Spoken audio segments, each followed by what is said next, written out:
Hello students, welcome back to my channel Excel Express. आज का हमारा टॉपिक है हिस्टोरिकल चेंज इन सेक्टर्स।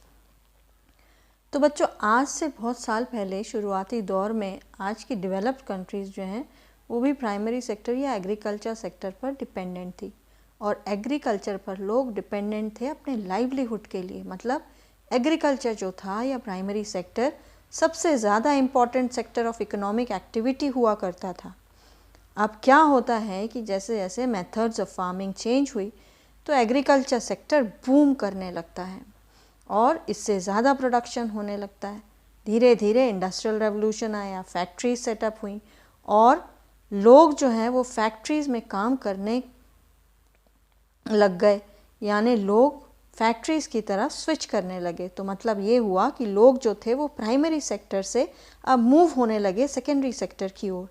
पहले लोग फार्म्स में काम करते थे, अब वे फैक्ट्रीज़ में काम करने लगे और फैक्ट्री प्रोड्यूस गुड्स जो कि फैक्ट्री में बनती थी वही इस्तेमाल होने लगा, as the factory produce goods were cheaper.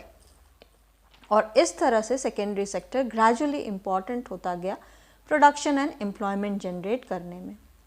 अब पिछले 100 सालों से हमें शिफ्ट देखने को मिल रहा है सेकेंडरी सेक्टर से टर्शियरी सेक्टर की तरफ, यानी अब लोग जो हैं वो टर्शियरी सेक्टर या सर्विस सेक्टर की ओर ज़्यादा रुख करने लगे हैं।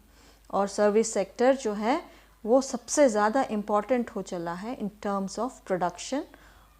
और एक पैटर्न देखा हमने कि लोग पहले एग्रीकल्चर सेक्टर की तरफ थे, फिर सेकेंडरी सेक्टर, और अब वे टर्शियरी सेक्टर में ज़्यादा इन्वॉल्व हो रहे हैं।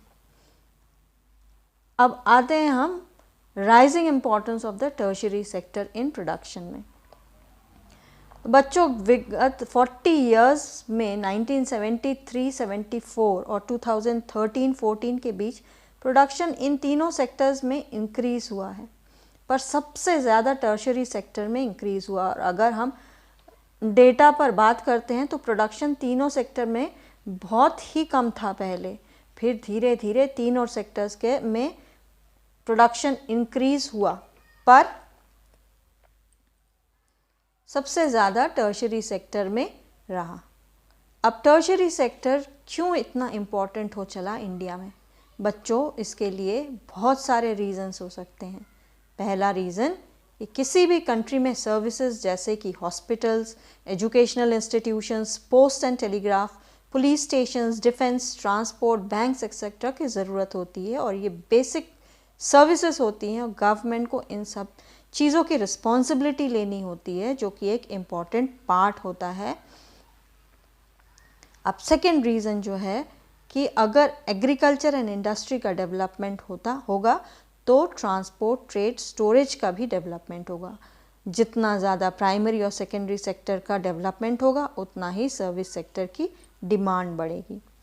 अब तीसरा रीज़न कि जैसे जैसे इनकम लेवल इंक्रीज़ होती है या लोगों की परचेजिंग पावर बढ़ती है, उनका लाइफस्टाइल भी बदलता है, जैसे डाइनिंग आउट, टूरिज़्म, बाहर घूमना, private hospitals, gyms etcetera etcetera, और ये बड़े शहरों में ज़्यादा देखने को मिलती है। अब फोर्थ रीज़न या चौथा रीज़न, कुछ दशक पहले ये इंफॉर्मेशन एंड कम्युनिकेशन टेक्नोलॉजी बहुत ज़्यादा इम्पॉर्टेंट हो चला है और इन सर्विसेज का प्रोडक्शन धीरे धीरे बढ़ गया।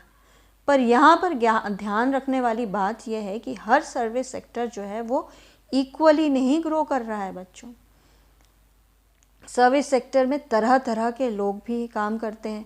एक तरफ limited skilled and educated workers हैं और दूसरी तरफ बहुत सारे लोग हैं, जैसे छोटे छोटे shopkeepers, repair persons, transport people, और ये लोग हार्डली अपना लाइवलीहुड अर्न कर पाते हैं या फिर उनके पास कोई ऑल्टरनेटिव ही नहीं है दूसरा जॉब के लिए, इसलिए एक पार्ट ही ग्रो कर पा रहा है इस सेक्टर में।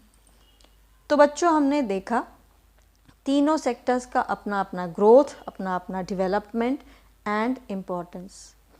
तो उम्मीद है एक्सप्लेनेशन पसंद आई होगी, तो जल्दी से अपने फ्रेंड को शेयर कर दीजिए। मिलते हैं अगले वीडियो में एक नए टॉपिक के साथ। तब तक हैप्पी लर्निंग, टेक केयर।